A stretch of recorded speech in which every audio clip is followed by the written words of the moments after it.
"You're not on the coordination list anymore," Victor said loud enough for everyone near the entrance to hear. "We only need people who actually matter." Several relatives turned toward me. No one objected. They simply watched as though I had expected this all along. I tightened my grip on the old notebook in my hands and quietly stepped aside. The insult wasn't what hurt most. My sister looked straight at me, knowing Victor was wrong, yet she chose to stand beside him. My son, Noah, saw everything. I wanted to protect him from another family argument, so I smiled instead. Looking back now, that silence became far more painful than Victor's words ever could. What Victor didn't realize was that he had already made the biggest mistake of his life. He believed removing my name from a guest list erased my worth. He laughed at the one thing I refused to leave behind, never imagining it would matter before the celebration ended. If he had understood what he was mocking, he would have walked away instead of laughing. When I opened the notebook, a faded burned mark rested near one corner of the cover. Victor called it worthless and moved on. No one asked why I had carried the same notebook for years. No one wondered why my fingers paused over that strange symbol, or why I remained so calm while everyone else expected me to break. Some promises survive long after the people who made them disappear. Across the room, someone noticed the notebook for only a second before looking at me again with quiet concern. "Before I continue, tell me where you're listening from today. And ask yourself this: why did one forgotten notebook suddenly matter, and who was the first person to recognize something everyone else ignored?" But to understand how that celebration changed everything, I need to take you back to where it really began. Victor walked to my seat without asking permission. He lifted the place card with my name from the coordination table, slipped it into his pocket, and pointed toward a smaller table beside the volunteers. "You'll be more useful over there," he said. "Leave the front to people making real decisions." Several guests watched the exchange. A few looked embarrassed, but no one objected. I picked up my old notebook and quietly crossed the room. Noah frowned. "Mom, weren't you supposed to sit up front?" I smiled. "It's only a different chair." Victor answered before I could say anything else. "Exactly. She's helping where she belongs." I sat beside stacks of programs and bottled water while Victor remained at the center of the room. At that moment I realized he wasn't just changing my seat. He was changing the story everyone would believe about me. Minutes later, Victor stepped onto the stage beneath the Brooks Foundation banner. Cameras turned toward him, and the room fell silent. "This foundation exists because our family believes in leadership, generosity, and vision," he said proudly. The applause came quickly. He thanked business partners, donors, board members, and community leaders. He spoke as though every success belonged to him alone. Not once did he mention the evenings I had spent reviewing scholarship applications, answering students' letters, or helping families who could barely afford tuition. Years of quiet work disappeared beneath a few confident sentences. Noah looked at me again. "Aren't you going to say something?" I gently shook my head. "This evening isn't about me." He didn't look convinced. After the speech, several relatives gathered near my table. One smiled politely before asking, "Are you still teaching at the community college?" "Yes." "That must pay enough to get by." Another chuckled. "At least she enjoys simple things." Someone joked about my salary. Someone else wondered whether part-time professors even received benefits. Their laughter spread from one person to another. Evelyn heard every word. She tightened her grip on her glass but never looked in my direction. I rested both hands on my notebook. "I like my work," I answered quietly. For a brief second the laughter faded. They had expected embarrassment. Instead, my calm seemed to confuse them. Grace Holloway, seated across the room, continued watching me. Her attention wasn't on the conversation anymore. It was on the way I had positioned my chair.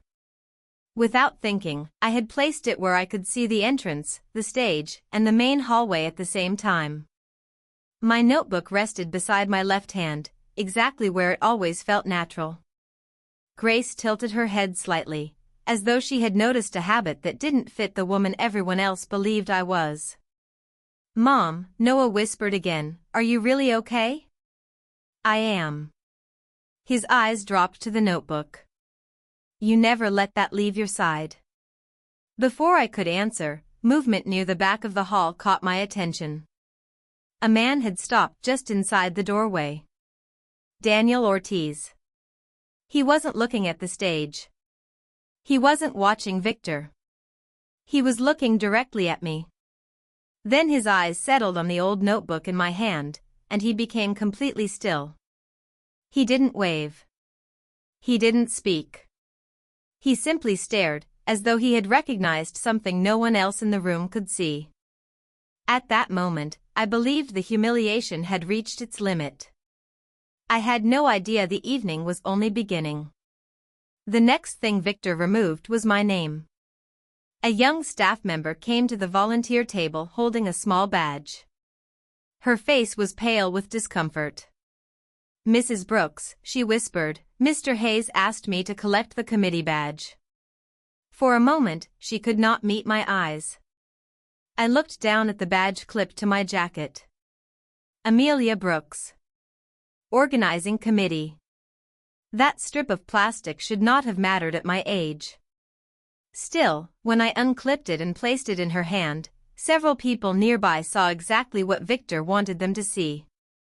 One woman gave me a pitying smile.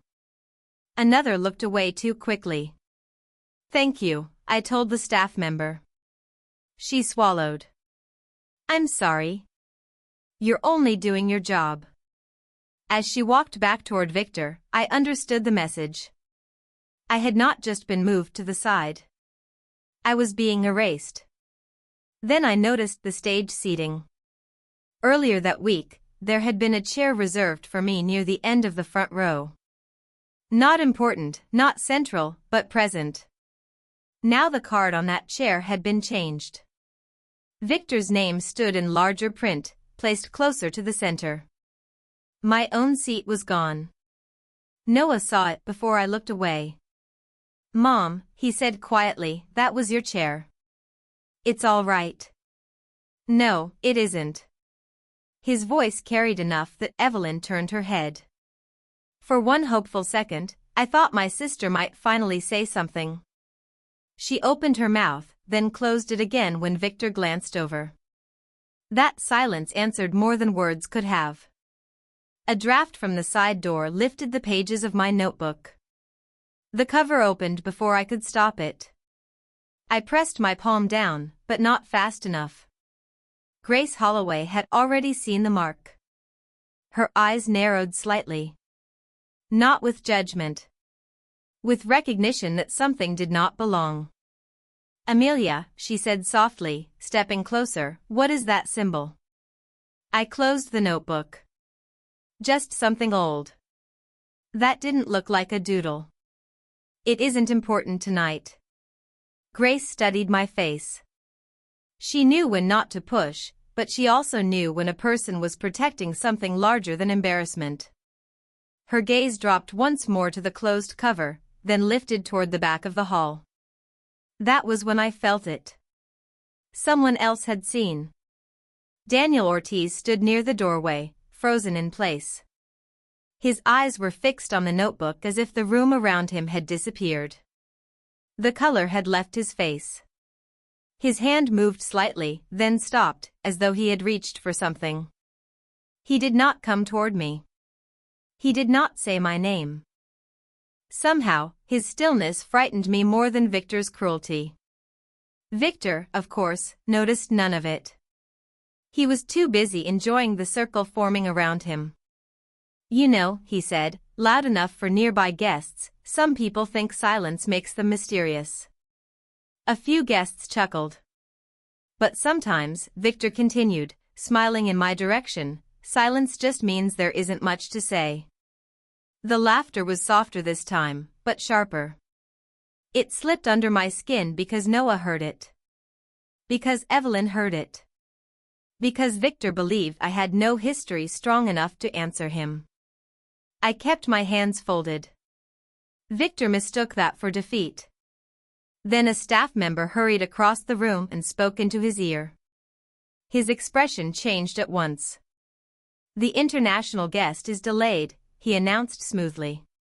"When she arrives, I'll personally welcome her on behalf of the Brooks Foundation." The room stirred with interest. Victor straightened his jacket, already imagining the photographs and the new story he could build around himself. I looked down at my closed notebook and said nothing. At the back of the hall, Daniel looked at it again. His lips barely moved. "Impossible," he whispered. I heard him. I did not turn around. Victor kept smiling, unaware that the one thing he had mocked was beginning to pull the past back into the room. At that moment, I thought I could still keep the evening contained.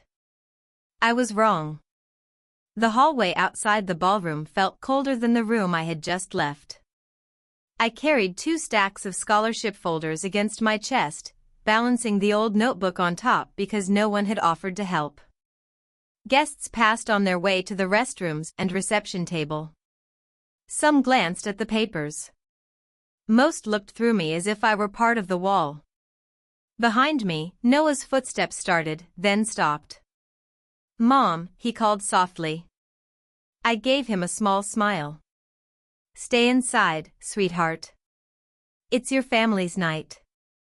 He looked at the folders. "Then why are you carrying everything alone?" I had no answer that would not hurt him more. When I reached the operations room, the door was closed. A staff member stood beside it, holding keys. The girl looked as if she wanted to disappear. "I'm sorry, Mrs. Brooks," she said. "Mr. Hayes said only authorized committee members can enter now." I looked at the door, then at her trembling hand. "I understand. You were on the list earlier," she whispered. "I know." Across the hallway, Victor laughed with 2 donors, his hand resting on Evelyn's back. He saw me by the locked door and smiled as if nothing was wrong. That was when I understood how complete his control had become. He had moved my chair, removed my name, taken my badge, and now even the room where I had worked for months was closed to me. Grace saw it too. She walked toward Evelyn and lowered her voice. "Are you really going to let him do this?" Evelyn's face tightened. "Grace, please. Not here." "Then where?" Evelyn looked toward me. For one second, her eyes softened the way they had when we were girls and she used to hold my hand during storms. But Victor called her name. She turned back to him. I did not blame her out loud. I did not let my face change. But something inside me became very quiet. I set the folders on a side table, then told the staff member, "I'll get the donor envelopes from my car." Outside, the air smelled of wet pavement and river wind. I opened the trunk and lifted the corner of an old blanket. Beneath it sat a small wooden box, scratched at the edges, darker than I remembered. I did not open it fully. I only checked the lock, touched the lid once, and made sure the brass clasp still held. The notebook was not the only thing I had brought that night. It was simply the only thing Victor had been careless enough to mock. I closed the trunk. When I turned around, Daniel Ortiz stood several yards away. He looked at the box first. Then at the notebook under my arm. For one long breath, I thought he would walk over and say the words I had spent years hoping no one would say in front of my son. Instead, he stopped. His jaw tightened. His eyes carried a question he was afraid to ask. "Amelia," he said quietly. I shook my head once. "Not here. Not yet." He understood, or perhaps he only feared he did. Behind the glass doors, Victor's voice rose again, bright and confident, pulling every eye back toward him. I thought the hallway had been lonely. I did not know the next room would feel even colder. The photographer asked everyone from the Brooks Foundation board to gather near the banner. Victor moved first, placing himself beneath the gold letters as if they had been printed for him alone. "Come closer," the reporter said. "Who founded the scholarship review process?" Victor smiled. "It was a family effort, of course, but I helped give it structure." I stood just outside the frame, holding the donor envelopes I had retrieved from my car. No one asked me to join. No one corrected him.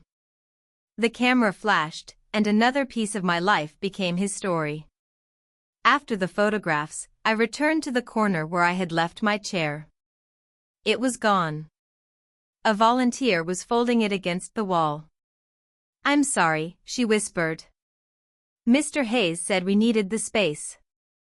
I nodded. Noah stepped forward. "She can have my seat." "No," I said gently. "Stay where you are." Victor heard that. He turned with a pleasant smile. "Amelia doesn't mind standing. She's always been flexible." Several relatives laughed. The sound was small, but by then small things had begun to cut deeper than open insults. One cousin leaned toward another and said, "Honestly, Victor has carried this whole night." Someone else answered, "Amelia means well, but she does make things complicated." Noah's face reddened. "That's not true," he said. I touched his arm before his anger could become a scene Victor would use against him. "It's all right." "No, Mom. It isn't." For the first time that evening, I saw how completely my family had accepted Victor's version of me. Not cruel, they would have said. Just realistic. Not rejection. Just keeping the event smooth. That was how betrayal dressed itself when it wanted to look polite.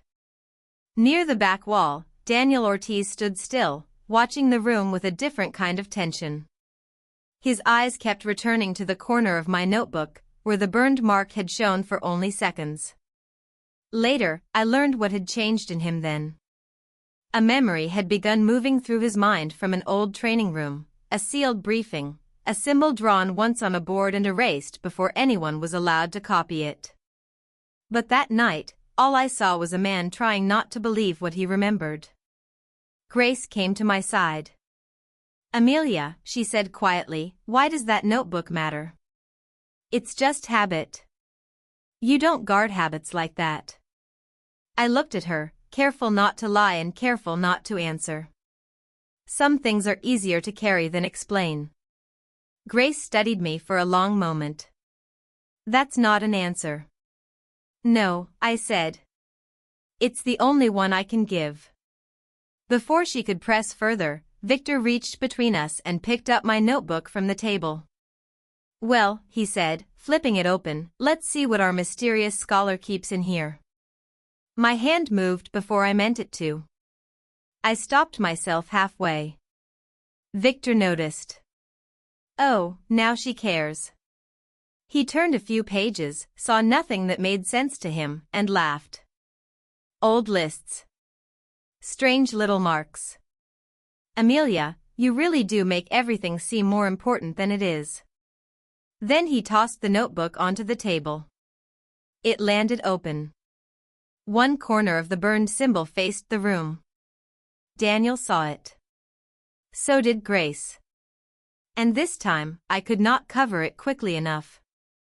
A staff member hurried through the side entrance, breathless. "They're here," she said. "The diplomatic cars just arrived." The room changed at once.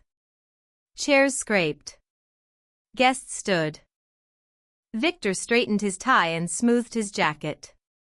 "Everyone, please remain welcoming," he said. "I'll greet our honored guest personally." I picked up my notebook with both hands and closed it. Evelyn came to me then, her voice low. "Amelia, maybe you should go home." I looked at my sister. "Why?" "Because this has already been difficult." "For whom?" She flinched. Behind her, Daniel turned toward me. His face carried the same silent warning I had seen outside by the car. The headlights of the arriving vehicles swept across the glass doors. I held the notebook against my chest. "No," I said. "I'm staying." Victor moved toward the entrance, smiling like a man certain history was about to favor him. But the car door had not opened yet. Security moved first. Two men in dark suits stepped through the glass doors and scanned the ballroom before anyone announced the guest. Their eyes moved over exits, stairwells, cameras, and the crowd with quiet precision. Most people did not notice. Victor only saw importance arriving. I noticed Daniel. He stood near the back wall, watching the security team the way a person watches something familiar but unwelcome. His gaze followed their spacing, their hand signals, the way one man stayed half a step behind the other. Then his eyes met mine. Neither of us spoke. That silence told me he had not simply recognized my face. He was waiting for the room to confirm something he already feared. A young volunteer hurried past my table carrying programs. Her elbow brushed my notebook. It slipped from my hands and struck the floor open. The sound was small. Daniel's reaction was not. The notebook had opened to a page near the back, where the burned symbol marked the corner like an old wound. I bent quickly, but for one breath too long, it lay exposed beneath the ballroom lights. Daniel went still. His face changed in a way I had seen only in people who remembered danger before they remembered words.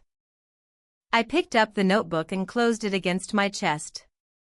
"Careful," I told the volunteer. "I'm so sorry," she said. "It's all right."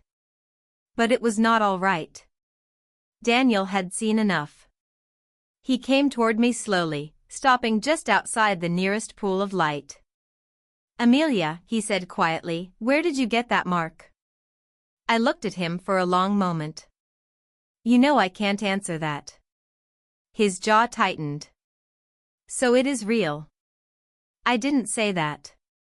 "You didn't have to." Behind him, Victor laughed too loudly while arranging himself near the entrance.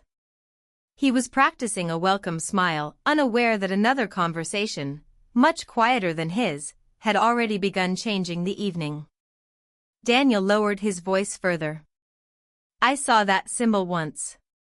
"Then you know why we shouldn't discuss it here." His eyes sharpened at the word "we."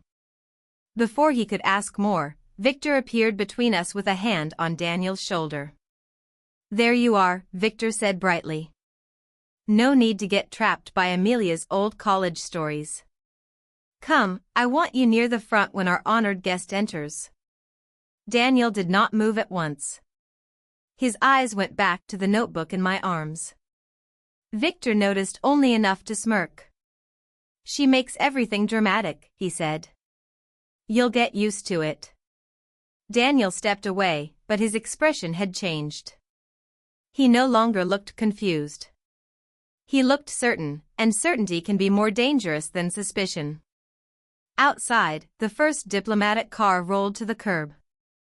The room shifted at once. Guests stood straighter. Phones lowered. Conversations thinned into whispers. Victor pulled at his tie and walked toward the doors as if the entire night had been designed for his handshake. I remained behind the last row of chairs, holding my notebook with both hands. Daniel watched Victor walk ahead. Then he looked back at me. The second car stopped. A driver opened the rear door. Victor smiled, ready to welcome power. A woman stepped out into the entrance light. Ambassador Margaret Collins was smaller than I expected, silver-haired, composed, and surrounded by the kind of stillness that made people lower their voices. Victor extended his hand. Madam Ambassador, on behalf of the Brooks Foundation, she did not take it. Her eyes had moved past him. Past the cameras. Past the banner. They stopped on me. Then they dropped to the old notebook pressed against my chest. For the first time all night, Victor's smile faltered. Ambassador Collins did not speak. She only stared at the burned corner of the cover as if she had just seen a ghost walk back into history. And I knew, before anyone else did, that the silence in that room had changed sides. Ambassador Collins walked past Victor as if his extended hand were not there. The room noticed before Victor did. His smile stayed frozen for 1 second too long. The cameras remained raised, but no one clicked. Every conversation fell away as the ambassador crossed the ballroom, not toward the banner, not toward the board members, not toward the man who had spent all evening claiming the center. She came directly to me. I held the notebook against my chest and kept my feet still. "Mrs. Brooks," she said softly. Victor turned sharply. "Madam Ambassador, perhaps I should introduce." She did not look back. "May I see it?" Her voice was calm, but the room heard it. I looked down at the notebook. My hands had not trembled all evening. They did now, just slightly. "Yes," I said. I gave it to her with both hands. Victor stared as if the object had changed shape. To him, it had been a prop for ridicule. In the ambassador's hands, it became something else entirely. She opened the cover with care. Her fingertips stopped at the burned corner. For a moment, all I heard was the soft hum of the lights above us. Then Ambassador Collins touched the mark and whispered 2 words that had not been spoken near me in years. "The ashen key." Daniel stood up straighter at the back of the room. Grace covered her mouth. Noah looked from the ambassador to me, confusion turning slowly into something deeper.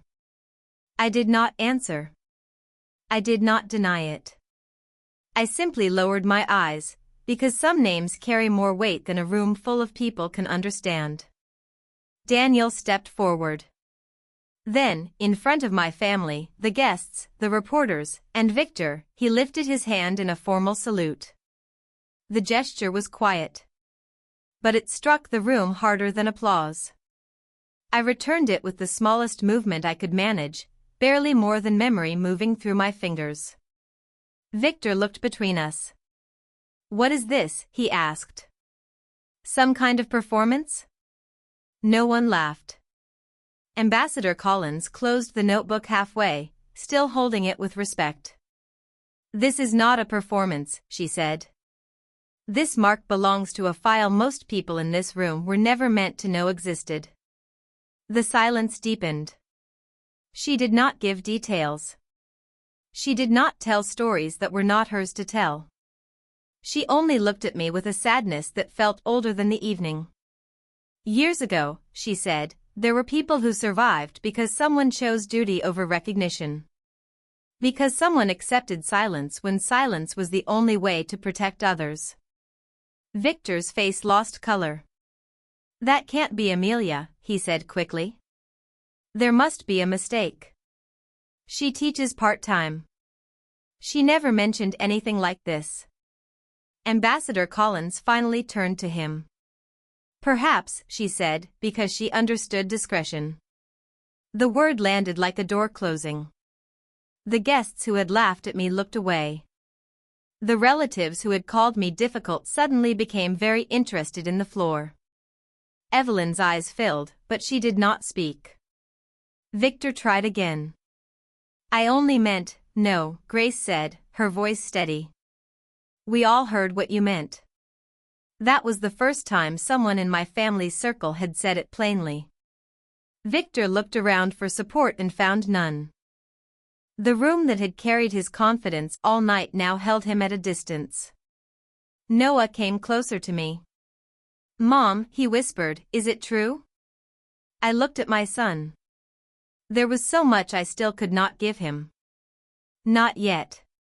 Maybe not ever. So I gave him the only truth that belonged fully to me. I did what I was asked to do. Ambassador Collins nodded. And more than most people will ever know. I gently took the notebook back from her. I only did my duty, I said. The ambassador's eyes softened. Sometimes duty is the reason history remains standing. Victor had spent the entire evening trying to make me disappear. But now everyone was looking at me. And none of us knew what my family would do with the truth they had forced into the open. Ambassador Collins kept the notebook closed in her hands, but the room no longer needed to see the mark. I cannot discuss protected details, she said. But I can confirm this. Mrs. Brooks was connected to work that helped protect lives when silence mattered more than recognition. No one moved. The people who had laughed at my little notebook now looked at it as if it had become too heavy for the table. Victor opened his mouth, then closed it again, searching for a version of the evening he could still control. I think there has been a misunderstanding, he said. Amelia never told us anything. That is not a misunderstanding, the ambassador replied. That is discretion. Victor gave a nervous laugh. Well, of course, I respect service. I only meant that tonight had a structure, and Amelia sometimes, but nobody followed him anymore. A donor stepped back from his side. A board member looked down at the program in her hand. Even the reporter lowered her camera, watching Victor as if his smile had finally become the story. Evelyn moved before he could reach for her arm. She came to me with tears already running down her face. Amelia, she whispered, I knew he was wrong. I said nothing. That makes it worse, she said. I knew, and I still stood there. Victor called her name, sharper this time. She did not turn. I'm sorry, Evelyn said. I chose comfort over you. I looked at my sister and saw the girl who once held my hand during storms. I also saw the woman who had let me stand alone all evening. I heard you, I said. It was not forgiveness yet. But it was the first honest thing between us in years. Then Noah stepped into my arms. He did not ask for explanations this time. He simply held me so tightly that I felt his shoulders shake. I thought you were letting them win, he whispered. I touched the back of his head. Winning is not always the loudest thing in the room. He pulled back, eyes wet. Were you afraid? Yes, I said. But not of them. He understood enough not to ask the rest. Near the front, the board members gathered quickly. Their voices were low, but certain phrases carried across the room. Governance review. Donor confidence. Temporary suspension. Victor's face changed with each one. This is absurd, he said. You can't remove me during my own event. One of the senior board members answered, It is not your event, Victor. That seems to be part of the problem. A donor placed his program on the table. My office will pause funding until the foundation clarifies leadership. Another followed. Victor looked at me then, as if I had done something to him. I only stood beside Noah and held my notebook. I had not exposed him. I had not raised my voice. He had built a stage, and then he had shown everyone exactly who he was while standing on it. Grace came to my side. I should congratulate you, she said. For what? For surviving with more grace than they deserved. I looked around the ballroom, at the people now offering soft apologies, careful nods, and the respect they had withheld when it might have mattered more.